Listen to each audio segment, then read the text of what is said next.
How's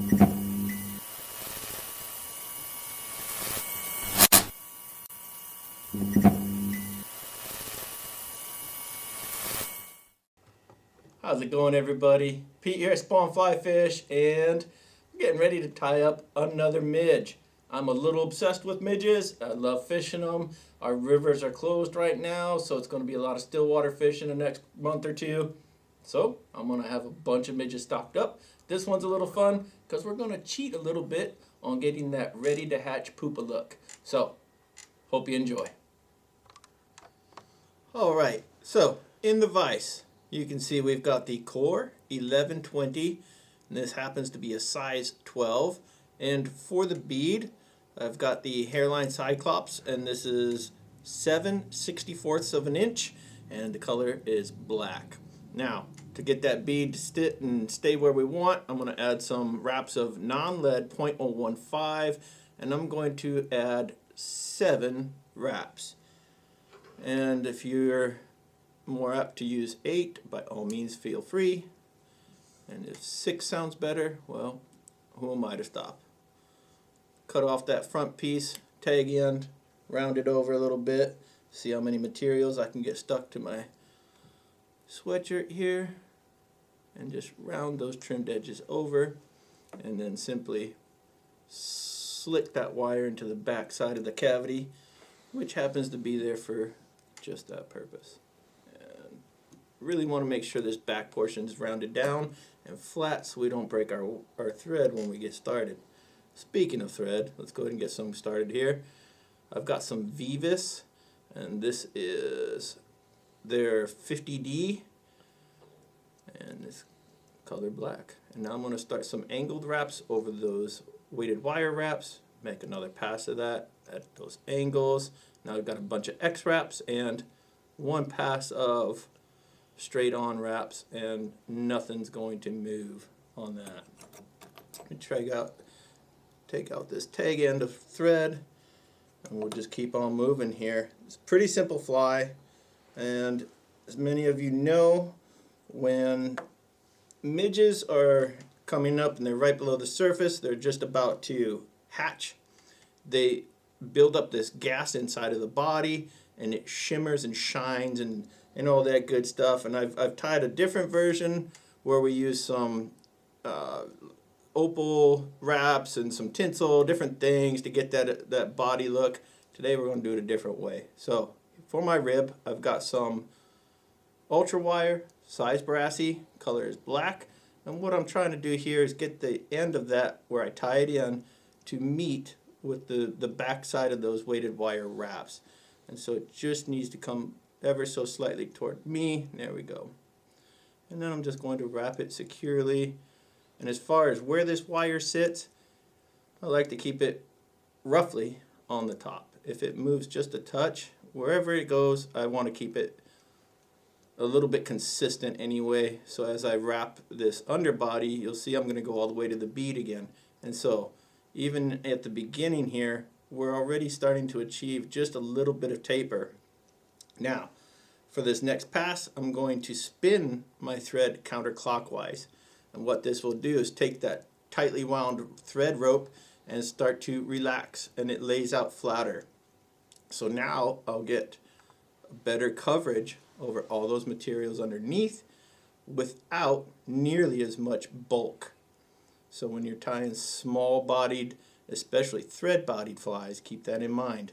And at this point, I'll spin it again, flatten out that thread a little more, and here's a great shot of it right there. You can see how thin that thread is. It's just flat, and that's perfect for what we're trying to achieve here. And so these are slightly overlapping wraps that we're doing here, and what we'll do at this point is kind of look under, and you can see some of these weighted wire wraps are still not covered, but simple solution. We're going for a tapered look. So on this pass, we're only going to come down 2/3 of the body and then simply come back up. And we will just reinforce that underbody taper. And I can live with that much peeking through there, because we're still going to come back and do a little bit of a thorax work here. And so what happens with these midges, if you notice, using a black bead is a little bit odd on these. Why am I doing that? Well, I'm going to toss in some of the breathing filaments, and to emulate those I'm going to use some white EP fibers. So I'm going to tie these in on my side to begin, right behind the bead, and I'll position it so it's just on the side, not up, not down, anything crazy. It's just right there. Now at this point I will take these around the hook eye like so, but instead of trying to tie them in on that side, I'm going to tie them in roughly on the top, and all I need to do now after one wrap is move the whole deal over. I'll show you that again. Don't try to wrap it on the side because it's going to pull all these fibers down. Go at an angle behind that bead, catch it once, and then simply slip that side into position and continue wrapping. And there we go. I can trim out both sides now of what will be our breathing filaments. And as far as triggers and different keys that the fish will recognize, this is definitely one of them. Alright, one more time, counterclockwise spin on that thread, really flatten it out. Again, trying to keep a slim profile here. A little bit past half back, and we'll come forward again. At this point, I'm going to give you all a little cheat code. And to achieve that chrome effect, I'm going with a paint marker that happens to be chrome. Now before I do this, one little note. As far as your underbody color, black is going to give the mirror effect of this chrome the best possible effect. White thread, anything else, is just going to eat some of that color. It's not going to bounce the same. And so black underbody if you really want this chrome to pop. At this point you can see just how loaded that tip is, so I don't have to worry about pressing down or anything. It holds itself pretty well. And there's just the top. As you can see, I'm just barely touching it. It says really nice coverage. We don't need to go crazy. And as far as cleanliness on this, I'm not going all the way to the bead. We're gonna do the rib here and then still cover that thoracic region with some more thread wraps. This is the only tricky part, is keeping your thread out of the way. I'm not a bobbin holder kind of guy, and so I don't mind a little pain and misery, I guess. So I'd rather fight it. And let's see how we are on your side, and you can just watch the magic happen there. There we go. That's about as chromed out as it gets.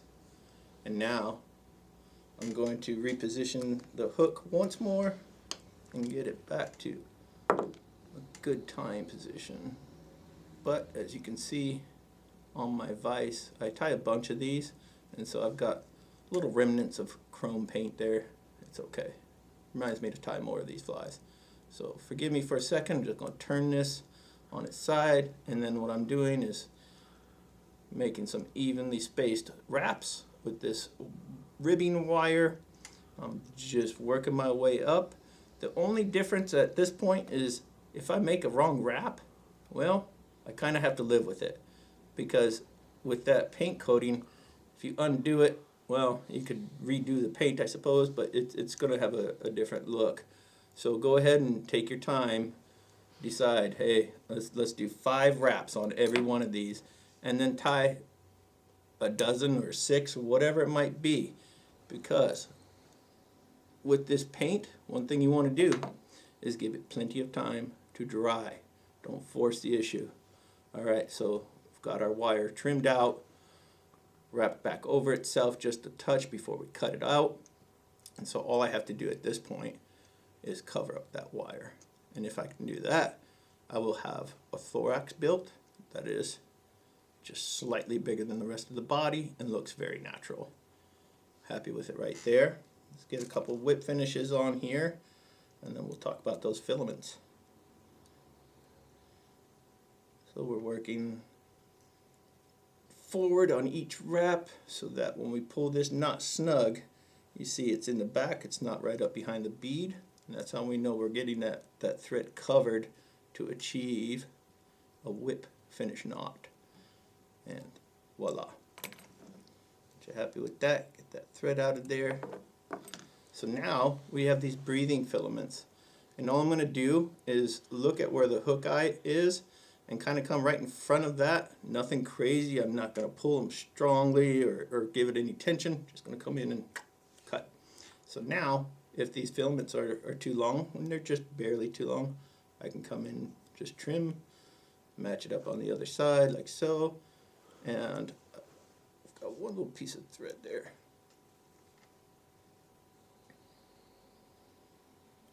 There we go. And that's about it. Except we have to protect this fly. So, forgive me for 1 second. Let me pop this wet. Fly out. Needs to go into the box for a minute. Actually, about 24 hours would be perfect. And let me put this one in the vise. So, as you can see, same fly, except this has had a full 24 hours for that chrome paint to dry. So now, all I need to do to protect that is go ahead and come in with some UV clear fly finish, and this happens to be Flow.